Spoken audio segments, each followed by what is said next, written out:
ASMR Kitty is in the house. Whoa, freaking creaky sounds. ASMR Sports here, everybody. Today we got another fun one that hopefully will yield some cool stuff, but so far I've not been doing it very good with these Hit Parade products. So we'll see if we can turn the tide here. This right here is the Cycle. I think this is the first one I'm going to be opening that has multiple cards in it. I'm not entirely sure what the criteria are for cards to be included in this, but I think it's just several different like modern-ish baseball cards. I don't think are going to be graded. Fair number. I think there's supposed to be a certain number of autographs in here and a certain number of memorabilia cards, but that's a vague recollection from when I bought all this stuff, and I haven't looked up exactly what's in here, so that's a bit of a mystery to me right now. I could certainly look that up, but I won't. So we can just dig right in here. I'm trying to see if this is numbered. No. A lot of these have some number out of 300 or whatever, however many they make of these. This one is not numbered like that. So we shall see what is in here. There's our ad. Alright, so looks like we have a team set bag of cards. Interesting. They are not protected in any way other than being in this bag, which is pretty lame sauce. Hopefully everything's in decent condition. But I hope this first card is not an indicator of this sort of stuff we're going to get in here. I see there's a bunch of memorabilia cards here in the back. So I think this is the one I was thinking of with there's 5 autograph cards and maybe 4 or 5 memorabilia cards. And this first one, Faustino de los Santos, this is I think 2008 Bowman Chrome card, and this is some nobody who I don't know if he ever made it to the majors, but certainly never had a career that I have ever heard of, so not a great card. Not a great card at all. There's on some discussion forum, on some kind of marketplace discussion forum bulletin board sites that I've seen where people buy, sell, and trade sports cards. There have been a few people who buy large quantities of autographed cards, that are, as long as they're licensed, and from whatever 2000 up on up, they will buy for a fixed price, usually $1 or $1.50 or something. And everybody who opens a lot of baseball cards has a fair number of autograph cards that have just kind of gone worthless and never will be worth anything because the players have fallen out of the pros. And I think that those cards end up in products like this and in things like the Fairfield boxes that I've opened a lot on this channel. And then they get back in our hands and rinse and repeat. So I don't really know what to do with stuff like this, but I don't know, maybe fun to give to a kid someday, I guess. If they want autographs. Alright, Kendrick Perkins, I think he yeah.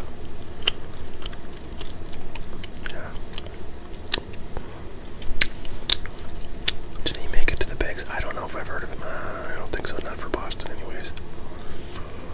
This is 2011, so kind of same story as this guy. It's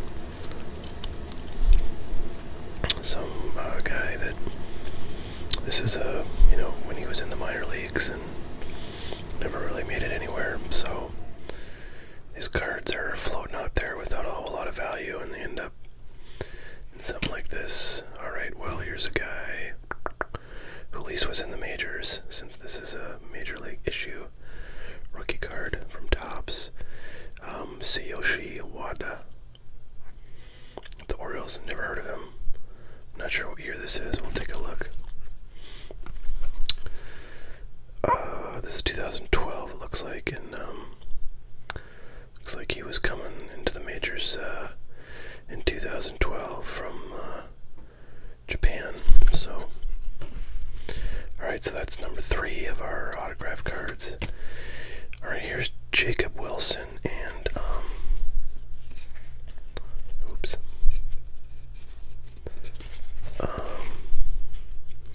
2015, so this guy theoretically could still be in the pros somewhere, but I've never heard of him.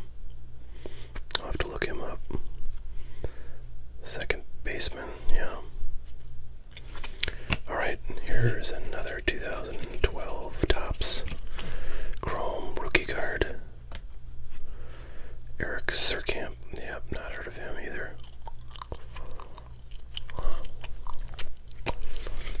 Alright, Drew Stubb, so this would be a Major League card too. I think I might have heard of him, but I'm not sure. Definitely not like a star or anything.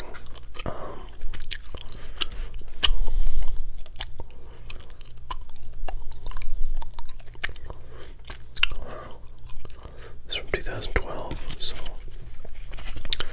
not sure if he's still around. Kyle Skipworth. Yikes. No idea who that is. Well, alright. So, we have learned that all of the autographs in this product are absolute garbage. Not a single guy, really, of any consequence. I mean, I'd settle for like a $5 auto. All these are pretty much, buck autographs. So that's pretty sad. Now, this is another story. This is a memorabilia card of Frank Thomas. Legendary cut. So this is back when Upper Deck had a license, because that's the Blue Jays logo. Legendary cuts. I think that was a pretty high-end set back in the day. And Frank Thomas is a Hall of Famer, so it's a nice one to get. So that's definitely a cool card. Not really any value here because, any single color memorabilia card, even of a really good player, is really only worth maybe $5. So, yeah, but best card we've gotten so far. Oh, well, there you go. There's another decent one. Kurt Schilling. I hate this guy because I'm a Yankees fan and I have a brain, and he's just a total douchebag. I'm sorry. I think even a lot of Red Sox fans think that he basically he's gotten very political. He's like a super conservative. He's like pro-Trump guy, and I don't know. That's all. I mean, just that alone probably wouldn't necessarily make me dislike you, but he's really a jackass. He says a lot of offensive stuff, and like he was big into like video games. Like he played video games, and he decided he was gonna start a video game company because hey, what wouldn't a former baseball player know about a video game company? So anyways, he starts this video game company in Rhode Island, and gets like a huge like loan basically from the government to start his company there, as opposed to like Boston or somewhere else. And anyways, proceeds to like squander all of it and leaves the state totally hole in the bag on that loan, which was like $35 million or something. So anyways, I don't know, the guy's just a freaking, he's a jackass if you ask me. I also thought, if you're a Red Sox fan, I think you really you like this guy, like the Yankees, like Yankees fans like Aaron Boone before he was a manager, you know, because he had a pretty big moment in Yankees lore, and this guy had a pretty good big moment in the Red Sox lore when they won their first like world championship in about 10,000 years. That was like 80 some years back in 2004, I think. So, you know, he was on the team then and had some big games in the series and leading up to it. And so a lot of people, I think, at least appreciate what he did for that team if they're a Red Sox fan. But I always thought he was, frankly, like, kind of overrated. But now he's eligible for the Hall of Fame and getting scarily close to getting enough votes, which I think is just a shame. But hey, what are you gonna do? Everyone's got their favorite. Well, here's Fausto Carmona. Okay, he was actually a pretty good pitcher. Retired now, but yeah, he definitely had some good seasons and was a good prospect coming up. Never really had a lasting kind of record of greatness, but definitely was a well-known commodity in the bigs for quite a few seasons. So it's kind of interesting to get one of his cards, and it looks like this is probably early if it's future foundations, probably like a second year card or maybe first year. So that's kind of an interesting piece of 90s baseball history. Let's see what year this is. 2009. I meant 2000s baseball history. I don't know when he retired, but it was a fair while ago, I'd imagine. And this is back when Upper Deck was making licensed cards. So that's old. Alright, Jake Peavy. Pretty good pitcher. Looks like he's got his Padres uniform on, but it's with the White Sox. This card. Let's see, Sweet Swatch. I'm not sure.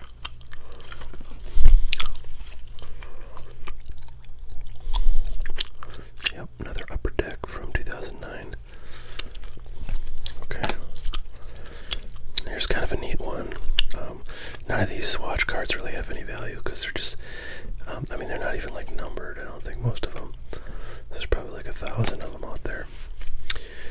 But yeah, just memorabilia cards in general don't have really any value.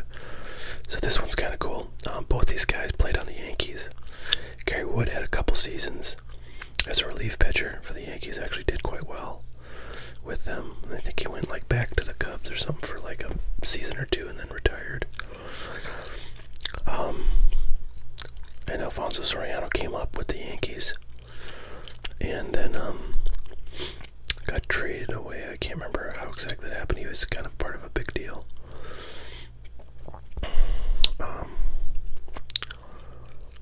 So anyways, some cool former Yankees there, some good former Yankees. So that's kind of neat. Oh boy, a lot of Red Sox action going on here. Here's Daisuke Matsuzaka. He was another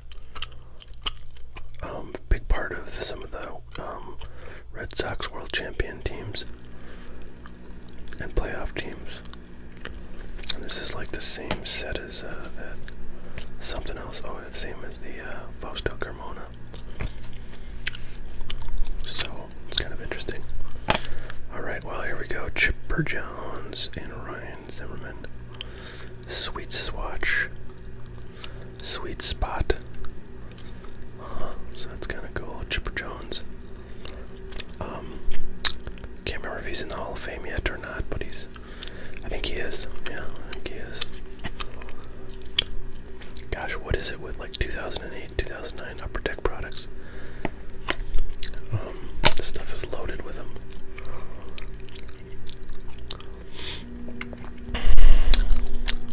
Here is, boy, if you're a Cubs fan, you're kind of loving this product, I think. Derek Lee, Gary Wood, Rich Hill, and Aramis Ramirez.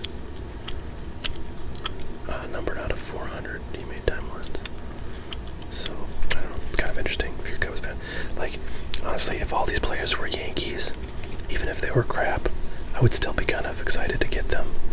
So, like, maybe they should make these products team specific or something. Because, like, if you're a Cubs fan, you're loving, or a Red Sox fan, you're kind of loving this box. But as a Yankees fan, this does nothing for me because there was maybe a few former Yankees, but nobody with a Yankees uniform on. So this is basically a box of absolute trash. Well, I shouldn't say that. Some of these memorabilia cards, like Chipper Jones, and maybe this Alfonso Soriano and Frank Thomas. You know, cool, definitely good, great players.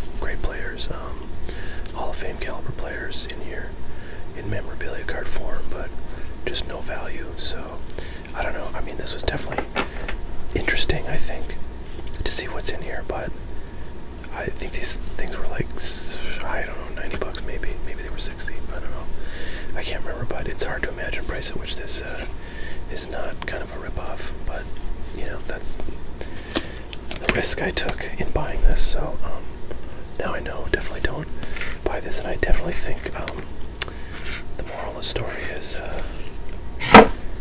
these Hit Parade products are pretty much kind of a ripoff. So, but a small sample size, obviously, so I don't know what might be possible.